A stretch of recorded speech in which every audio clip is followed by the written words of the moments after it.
Welcome to Our Girl Relationships. We talk about the problems people face in their day-to-day lives. Let's start with the video. I was just 20 years old when my parents kicked me out of my grandparents' house, the house that was supposed to be mine one day, but not anymore.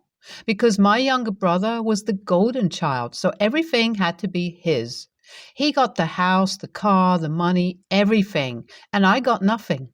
That house was promised to me by my grandparents, so I never thought that I would have to leave.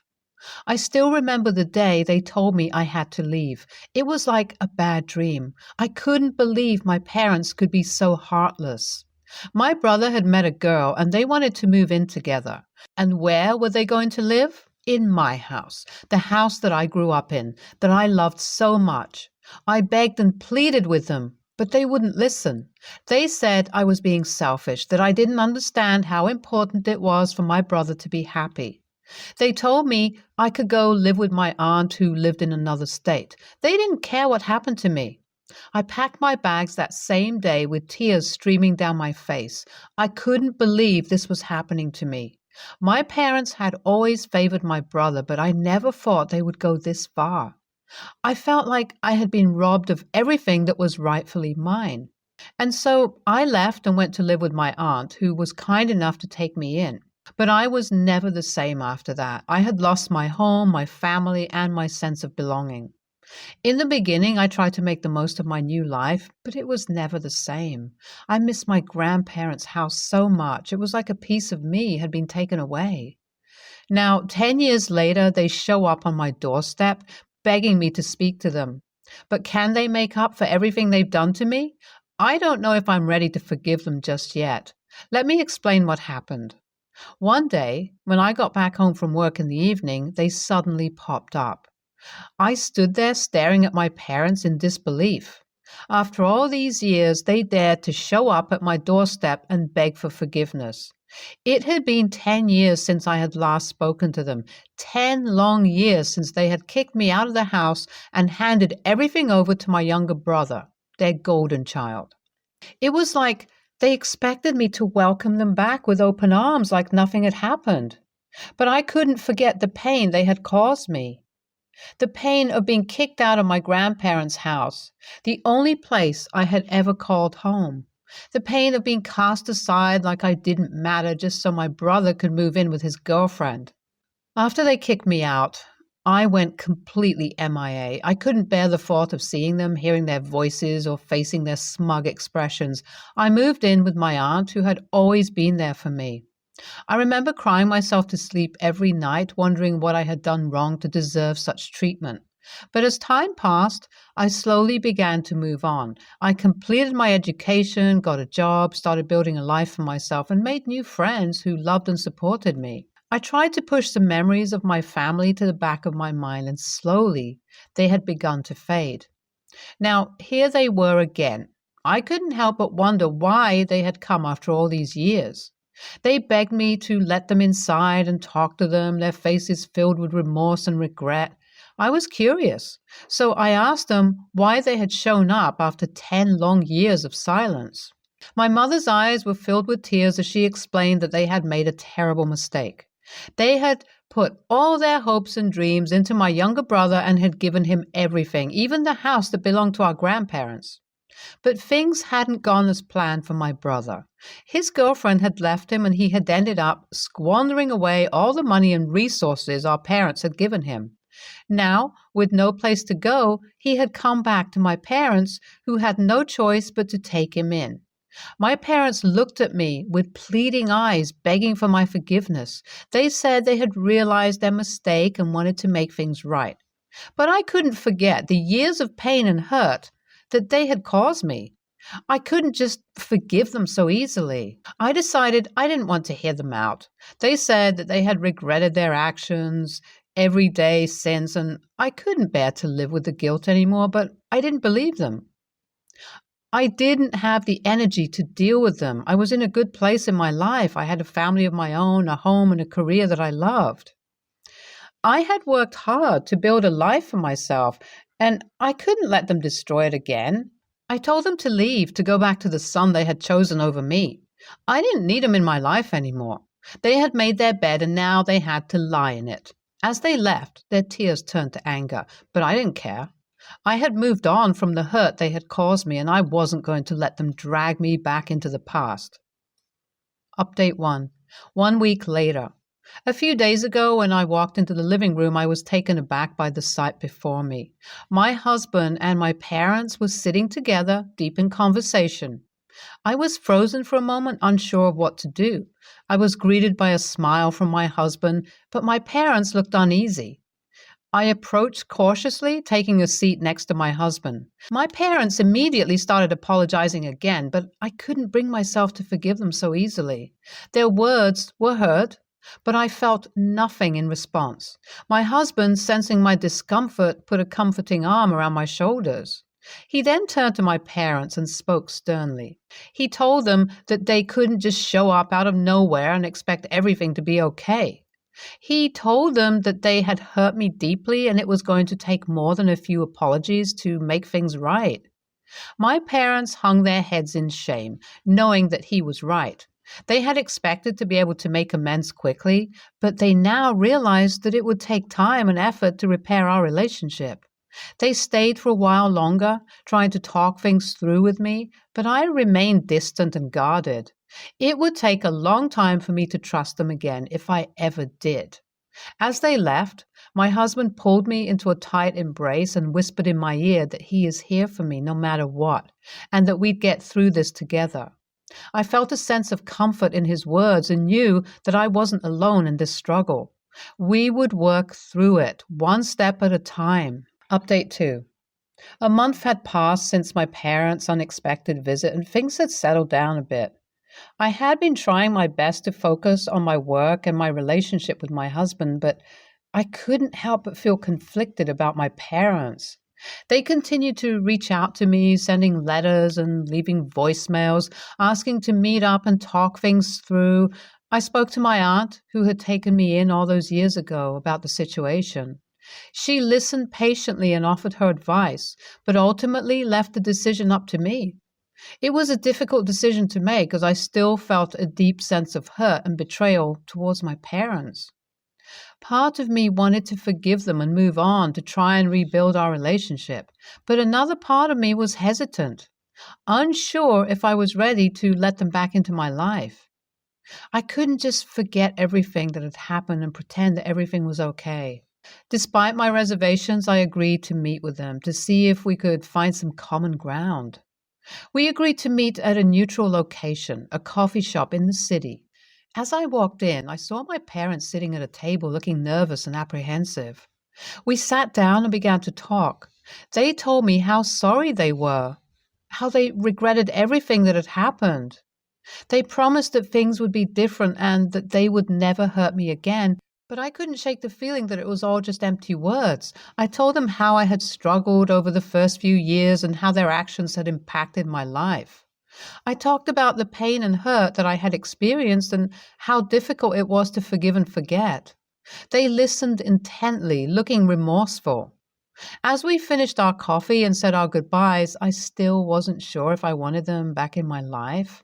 It takes a lot of effort to rebuild a relationship from scratch, and I'm not sure if I'm willing to put in so much effort and time. I believe that it's important for OP to give her parents a chance. It's clear that they are remorseful for what they did, and they are making an effort to reconcile with her. While it may be difficult to forgive them for what they did, it's important to consider the value and potential for a meaningful relationship moving forward. She can take things slow, set boundaries, and see where the relationship goes. NTA, in my opinion, the parents' actions were unforgivable. They chose their golden child over their daughter and made her feel unwanted and unloved. While they are trying to make amends now, the damage has already been done. It's okay for OP to not want to let them back into her life, and she shouldn't feel guilty for setting boundaries to protect herself. Her well-being and mental health should come first. As an outsider looking in, it's clear that OP has every right to be angry and hurt by what her parents did. While it may not be easy, OP may find that she can build a new, healthier relationship with her parents if they are truly remorseful and willing to work on things. She should listen to her feelings and maybe consider the possibility of forgiveness and reconciliation, but take things at her own pace and not feel pressured into anything. NTA, OP should be wary of letting her parents back into her life. While they may be apologizing and trying to make amends now, it's important to consider whether they will continue to prioritize their golden child over her in the future. OP has already been hurt deeply by their actions, and understandably, she may not want to take the risk of being hurt again. Ultimately, the decision is hers, and she should trust her instincts and do what she feels is best for her well-being. Next story.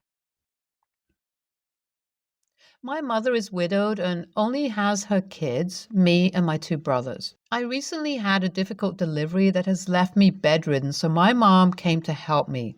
She had told me that she feels lonely in the big house and said she is grateful to stay with us, and my husband out. My husband has been amazing and has been doing most of the childcare because I am still not in the best condition to take care of our 3-month-old baby. My mother has been with us for about 2 months and has been a tremendous help to us, but sometimes she criticizes the decision I and my husband make, which leaves my husband upset sometimes since he is trying his best. I and my husband had decided that we didn't want to let our child cry himself to sleep.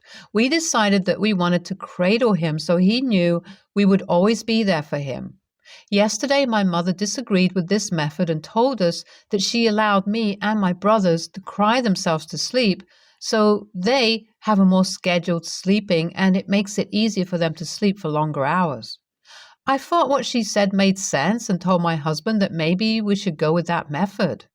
My husband got furious and told me that he is done. He wants her out of his house. My mom told him she is not going to leave her daughter's house, and I told him he can't kick her out of our house. My mom ended up leaving to go to bed. My husband told me he had it with my mom and that he works a full-time job, which is home-based, and does most of the childcare and housework with no help from me. That he has had it with me being her sidekick and being criticized in his home. I told him she was giving us a valid reason and she was helping us out, so he's not doing everything on his own. He said he would rather get a nanny to help out, that my mom is making him mentally unwell and I am not there for the most part. I told him that she is my mom and I am not kicking her out. And he said it's funny that I can make these decisions when I'm not contributing anything to this household and I'm barely functioning as a mother. That really hurt me because I have confided in him about how I don't feel like I'm doing enough, and he has always reassured me. I feel like he's trying to guilt me now. Edit. My mom has communicated with me on how she feels really lonely back in her house, and she really likes staying with us. AITA for not kicking out my mom? Update. I talked to my husband and he apologized for what he said, and I told him I will tell my mom to leave. I did tell my mom that she has to leave within 2 days, but my brothers have been berating me about kicking her out, so I'm kind of feeling bad, but I know it is the right decision for my family. I have had 2 infections and am allergic to most safe painkillers, so without the painkillers, I'm in constant pain and discomfort, but I think I should be okay within the month. We will get a nanny within the month and probably start looking tomorrow. I am definitely not using CIO method now. YTA if you're choosing your mother over your husband. He's your partner and the father of your children. Discuss the sleeping schedule with your husband after she's back at her own house and he's in a better headspace. YTA, it sounds like your husband is working really hard, and even though you might have a good reason to not be able to do as much around the house, there is not a good reason to undermine your spouse and the parenting techniques you 2 agreed on in favor of your mom's ideas. Your spouse is your partner in this, not your mother. 2 months is also a really long time to have someone helping out with the kid. I love my parents-in-law, but there's no way in hell I'd have wanted to live with them giving me advice in my own house for that long. YTA, if you care more about your mom's feelings than your husband's, then you should go live with her so that her house isn't lonely. Sounds like your husband is already doing all of the housework and childcare, so he'll be fine. And this way, he doesn't also have to cater to two grown adults. Next story. I am 35, male. Sister is 30. My kids are 7 and 9, and hers are 6 and 12. This year, we hosted Christmas dinner. I adore my sister, and I adore my niece and nephew. They're good kids. We spend a lot of time together, and our kids love playing together. However, her kids have this habit of digging into the food that's being served without it being in their plates. For example, once when we visited, my sister made mashed potatoes, and both kids dipped their fingers in the pot and licked them, dipped again, etc. My kids never did this in their life. I don't have a problem with that. Her house, her rules. My wife and kids hate it though. So we were settling down at dinner and almost all the guests had arrived. We had some light drinks and my wife and I brought out the first course, which consisted of multiple things like cheese, grapes, ham, steamed veggies, meatballs, etc. on big platters so our guests can serve themselves with whatever they liked. As per usual, kids start going around the table to pick stuff from the platters. We laughed and cheered as they played around until I noticed that my niece and nephew were grabbing something, taking a bite, and putting it back. My wife noticed it, so she went discreetly around to get the stuff they bit out of.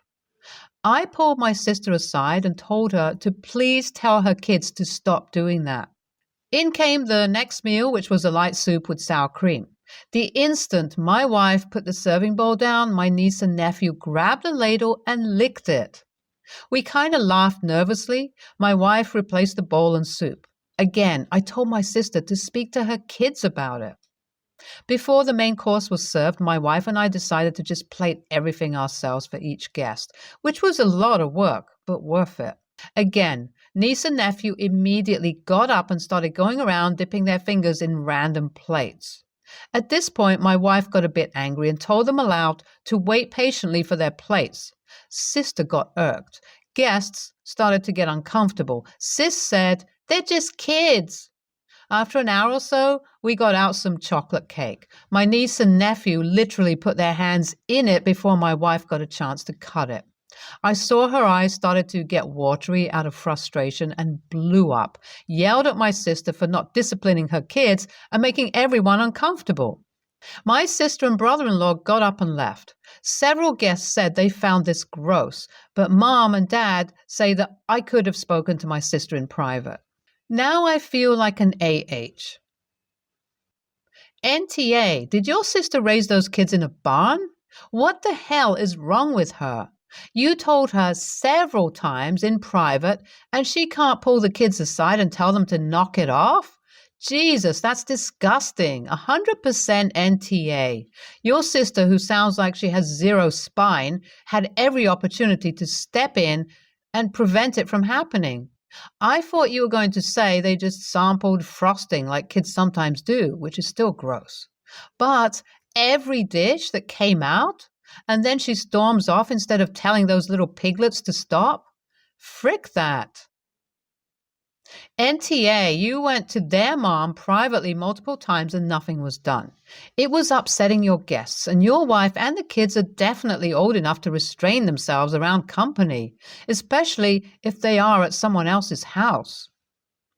NTA, you know, over the past 2 years, I'm always amazed at how the need to wash your hands keeps popping up everywhere, as I thought everyone did this. Evidently, I was wrong, but surely your sister and parents have realized this. It is gross. I wouldn't eat anything around them. Had they used the toilet? Grandparents should be ashamed also, as this is basic hygiene, and you shouldn't have to need to say anything to your sister. Stay tuned for more stories from our girl relationships.